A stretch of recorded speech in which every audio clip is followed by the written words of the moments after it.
One of my favorite things about the filmmaking process or making a YouTube video is when I can get a group of passionate people to come together and create something that we love. But what do you do if you don't have anybody available to help at all?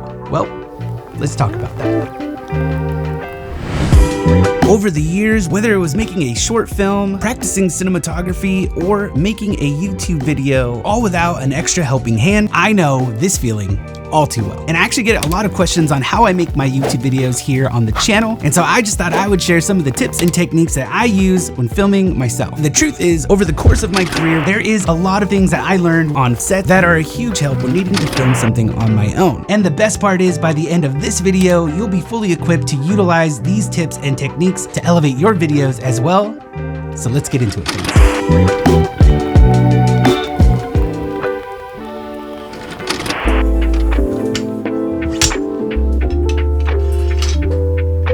Hey, what's happening, everyone? My name is Ryan, and if you're new with us, welcome.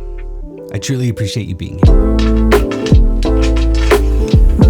The intro that you just watched was all filmed on my own. And as a matter of fact, I film a lot of the scenes in my videos on my own. I don't always have help. This one was no exception. I also filmed some behind the scenes so that I could break some of that down for you and show you what I'm doing as we move through some of the tips and techniques that I'm gonna share with you today. But without further ado, let's dive in. Starting with gear. Now, no matter what, whenever you're filming on your own, you're going to need a tripod. Now, your tripod doesn't have to be anything too complex. I do have some heavy duty tripods that I use on film sets, but for me personally, it's just a lot easier to carry around this tripod here because it's super light, easy to use, and I can just throw it on a backpack and I'm ready to go. Of course, you're gonna need a camera. Now, honestly, it really doesn't matter what kind of camera you use. I personally use the Sony FX3 and the Sony A7 IV, but you absolutely don't need to use these cameras. There are plenty of other cameras that you can get on the market today that will get you a great image. I think more importantly than the camera that you use is the way that you use it. I personally like to set my camera settings up so that I get the most dynamic range possible and the most information in my colors and highlights and shadows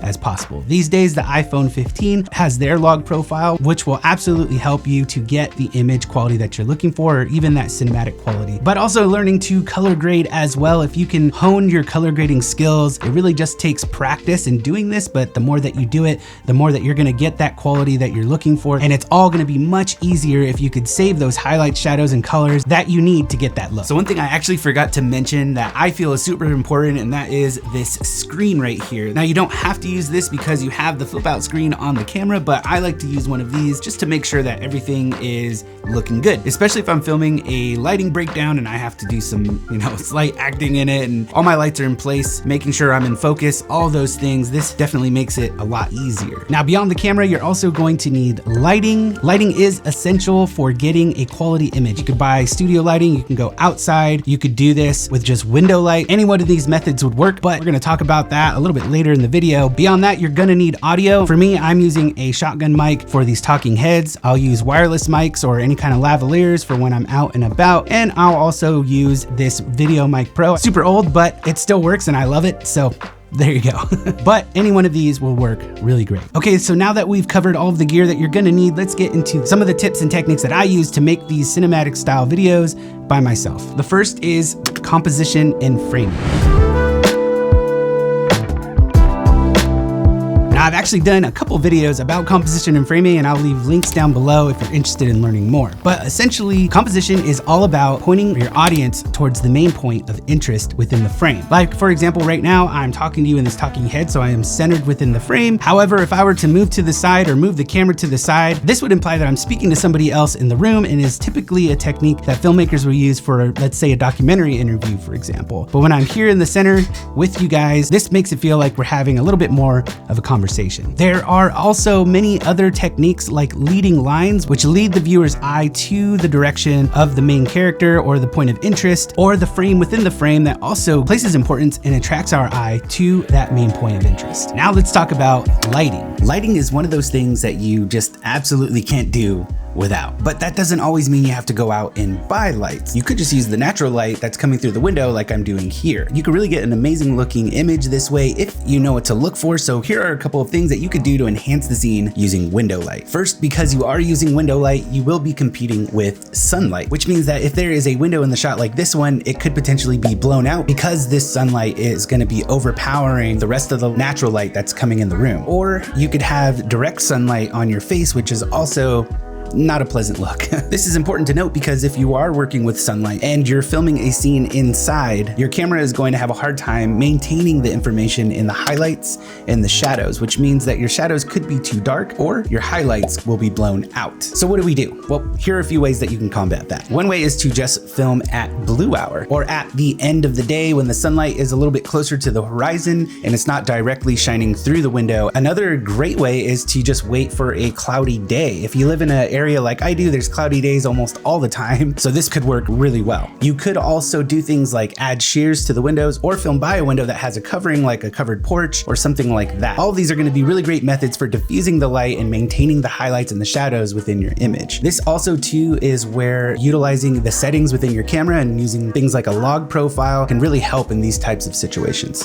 Another quick and easy but super effective technique is to shoot on the shadow side. This will add a little bit more depth to an otherwise 2D image, making the image a little more interesting and giving it a little bit more of a cinematic quality. Utilizing the shadows is actually a really inexpensive, simple, but really effective way to get a cinematic style image, and I have a whole video all about this, so I'll leave a link down below if you're interested in learning more. My next tip is B-roll. Now, this is something you are probably already doing, but B-roll is the best way to enhance the story and especially essential when you're filming by yourself because this is going to show your audience the world that you're in and help to push the story along a little further without the use of elements like camera movement. But it's not enough to just point and shoot at anything. You definitely have to be intentional with the B-roll that you get. Again, like in the intro that you saw earlier in this video, I made sure that all of the B-roll that I collected was intentional for pushing along the story and getting us into this video. But what does that look like? Well, when I'm going and filming B-roll, I have 3 shots that I like to keep in mind and then variations of the 3. The first is the establishing shot, and this could be a wide shot or an aerial shot. And in this case, I just had a wider shot of the room as I was making my way towards the record player after that first line. This set me up for the second thing, and that is the mid shot, and that usually is going to be footage of you doing something or you walking, or in this case, pulling the record player out and opening up the lid, which leads me to the third thing that I usually like to shoot, and that is the close-up or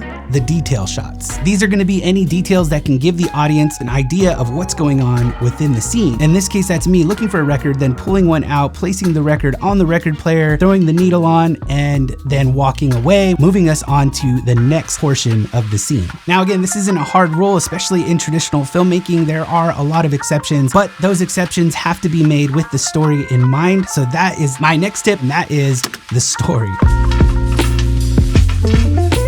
In any good film, like in many of the movies before us, there is a great story, and a YouTube video really isn't any different. All over YouTube, there are a lot of really great channels utilizing story to create an enjoyable experience. It really doesn't matter if it's a tutorial or if it's entertainment, this will always work well for your videos. Utilizing story techniques can not only help to keep your viewers engaged, but could also be a huge help when you're planning the next scene or the next thing. Like I did for the intro of this video, again, I had multiple shots that I had to get, and this scene was kind of split into 3 separate parts. Now, all of that takes a lot of effort and a lot of thought, and the more that you know your story, the more that you know what your end goal is and how you want it to begin and everything in between. All of this is going to help you move along a lot quicker and be more intentional with the video, which can most definitely be felt by the viewer. All right, so let's switch gears a little bit and talk about audio. Now, I've talked about this a lot, but audio really is 50% of the audience's experience. I do have a few videos on this topic. Again, I'll link those below, so I'm not going to go into detail about that here. My main thing is that clear and crisp audio with reliable tools is what's going to help you film your scenes on your own, which we kind of already talked about earlier in the video, but I really want to talk about 2 other elements that involve audio that can really help when making a film on your own. And the first is sound design. Sound design is a layer of sounds and sound effects that can help illustrate what's happening visually in the background audibly. Again, back to that intro that I did in the beginning, I do a lot of Foley myself because I often can't find the exact sound that I'm looking for,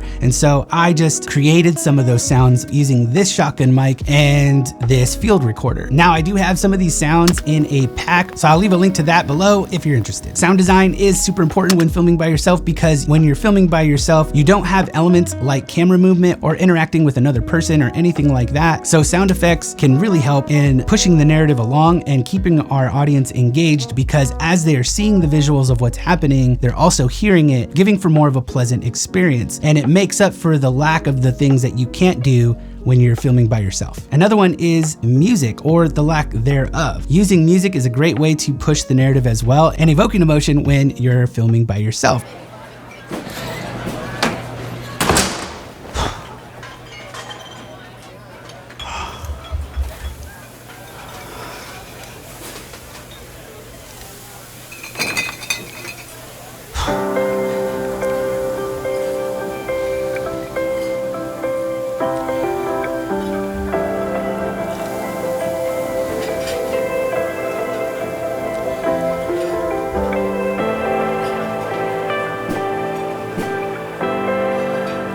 Really helps to push things along and round out the scene or the video that you're trying to make. Okay, we're gonna switch gears a little bit and talk about something that we all know and maybe even struggle with, and that is commitment to the scene. Filming yourself is one of those things that just doesn't feel comfortable when you're doing it. But if you take your time to get the shot and fully commit to the scene, you can get some really great footage for your videos. But what does this look like practically? Well, one thing that I've learned when filming myself is just really to take my time to make sure I get the shot and be okay with taking multiple takes whenever possible. Now, this isn't always gonna be the case. There are often times when I have to make a video really quickly because I have to get to my next thing, or I have a meeting to go to, or there's a family thing, or life happens. So I don't always have all the time in the world to make a video. But when time allows, definitely take your time and make sure you're getting multiple takes so that you have options in post. Again, you don't have a camera operator or an audio engineer or a lighting technician to make sure that you are well lit, that you're within frame, and that you sound great. So this is all going to rely on you and taking the time to take multiple takes and check things out and see if it sounds good, if it looks good. This is all going to help you in the end and be a huge asset when making videos on your own. But also I've learned that the more you do this, the easier it gets. I know that filming yourself feels a little bit weird, so one thing that I like to do is just to clear my mind, focus on the task at hand, and just kind of forget about all the things and the people around me. And to be honest, most of the time when I'm filming by myself and I'm out in public, most of the time people don't really care that much. As a matter of fact, they want to come up and see what you're doing and talk for a little bit, and they're happy to see you doing these things. So yeah, at least in my experience. God bless you. You too. That was pretty cool. And that really helps me to focus and commit to the shot. And the same goes for when I'm filming a lighting breakdown and I have to act in the scene. Doing all this and committing to the scene and staying focused on the task is something that can really elevate your videos and even give you that quality that really keeps your audience engaged. Everything we talked about in this video will get you closer to your goals and help you when making videos by yourself. But I think the number one piece of advice that I could give you that's a surefire thing in helping you accomplish those goals is to just keep making videos and find the joy in the journey. When first starting out, it's gonna be messy and there are gonna be hurdles that come your way. But I promise the more that you do this, the more it's gonna become like second nature and the more fun you're gonna have. And if you've gotten this far in the video, I know that you're dedicated in telling great stories and making the best videos that you could possibly make. And I know you've got this. Well, that's gonna do it for me, you guys. Thank you so much for joining me in this video. If you like this video or you learned something, please click the like button down below. Consider subscribing if you haven't already, and I'll catch you in the next one. Cheers, friends.